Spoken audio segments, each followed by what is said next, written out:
नमस्कार, मैं डॉक्टर सुलोचना। कैसे हैं आप सब?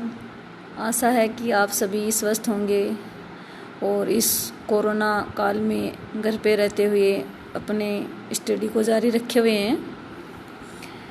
आज हम ब्रिटिश जो संविधान है उसी को आगे बढ़ाते हुए ब्रिटिश संसद के बारे में अध्ययन करेंगे। ब्रिटेन की संसद विश्व की सबसे प्राचीन संसद है और ब्रिटिश जो संसद है वह है द्विसदनात्मक। ब्रिटिश संसद के 2 सदन हैं, जिनमें पहला जो सदन है जिसको हम उच्च सदन भी कहते हैं वह है लॉर्ड सभा, और निम्न सदन जिसको कॉमन सभा कहते हैं। अर्थात ब्रिटिश संसद के 2 सदन हैं, लॉर्ड सभा और कॉमन सभा। तो आज हम लॉर्ड सभा के बारे में अध्ययन करेंगे।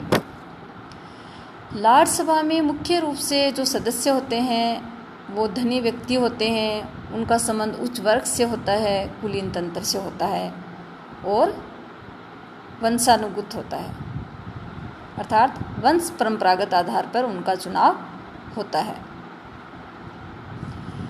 लॉर्ड सभा के जो सदस्य होते हैं वो कुलीन वर्ग से होते हैं, इसलिए इस संस्था को कुलीन तंत्रीय संस्था भी कहा जाता है। इस प्रकार हम ये देखते हैं कि जो लॉर्ड सभा के जो सदस्य होते हैं वो किसी एक वर्ग से नहीं होते, बल्कि अलग अलग वर्ग से उनका चुनाव होता है। अब हम देखेंगे कि लॉर्ड सभा का जो गठन होता है वो कैसे होता है। तो सबसे पहले हम ये बात करते हैं कि लॉर्ड सभा का जो गठन होता है वो अलग अलग वर्ग से होता है।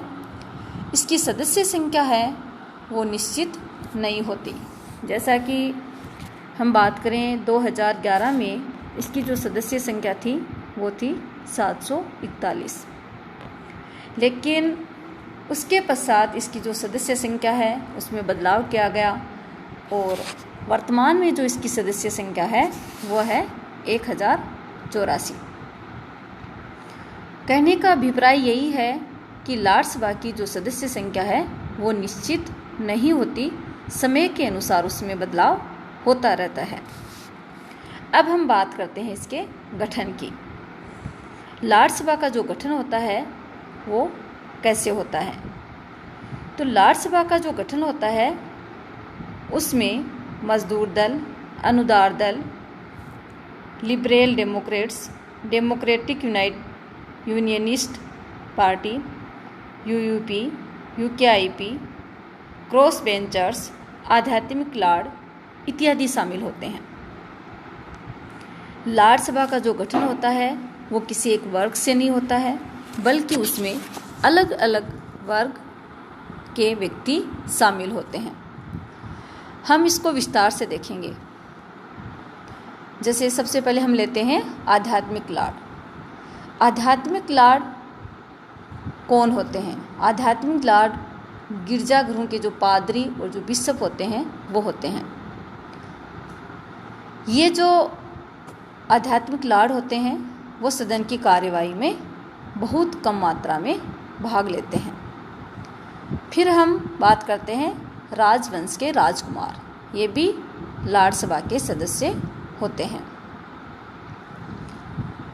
आगे हम देखते हैं कि परंपरागत पीयर्स, इनका भी चुनाव लॉर्ड सभा के सदस्य के रूप में होता है और लॉर्ड सभा की कुल जो सदस्य संख्या होती है उनमें से 90% जो सदस्य होते हैं वो परंपरागत पीयर्स से ही आते हैं।